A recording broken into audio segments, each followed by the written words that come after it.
This movie shows an impacted lower wisdom tooth. In the soft tissue removal situation, we raise the flap and usually elevate the tooth without removing any bone.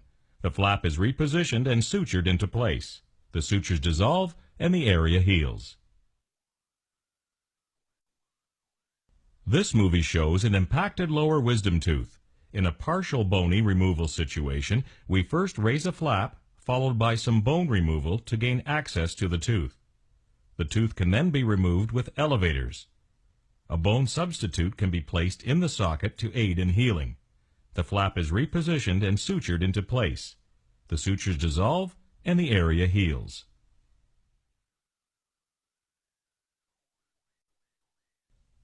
This movie shows an impacted lower wisdom tooth. In a full bony removal situation, we first raise a flap. Since the tooth is completely covered with bone, significant bone is removed to gain access to the tooth. Then we section the tooth. The tooth sections can then be removed with elevators. A bone substitute can be placed in the socket to aid in healing. The flap is repositioned and sutured into place. The sutures dissolve and the area heals. This movie shows an impacted wisdom tooth that causes inflammation. Since there is not enough room in the mouth for full eruption, the gum tissue covers part of the tooth and is raised. In addition to inflammation from food impaction in the pocketing, this tissue may be traumatized by the upper tooth. It can swell and cause great pain. Treatment starts with antibiotics and getting the tissues to settle down, followed by the extraction of the wisdom tooth.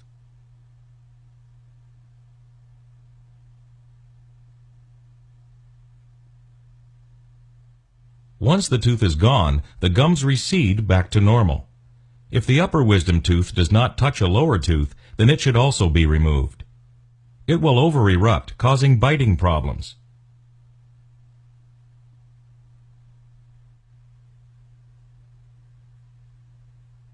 It will also cause gingival inflammation due to tissue trauma. Removing it at the same time prevents this complication, and the patient has only one surgical appointment.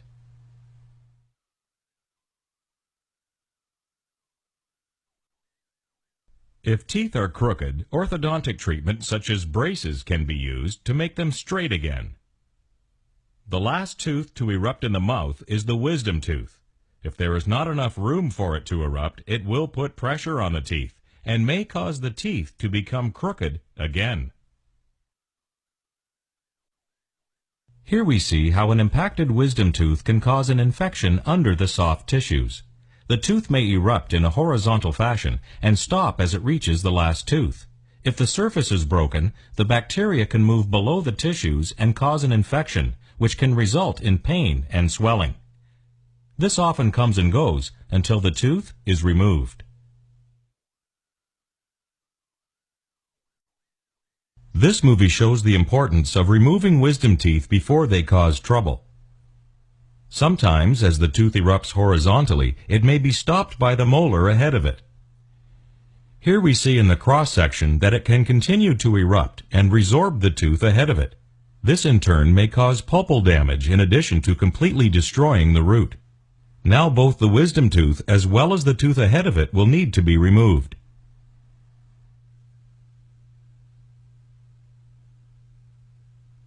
Furthermore, the opposing tooth to the one lost will over-erupt and may need extraction.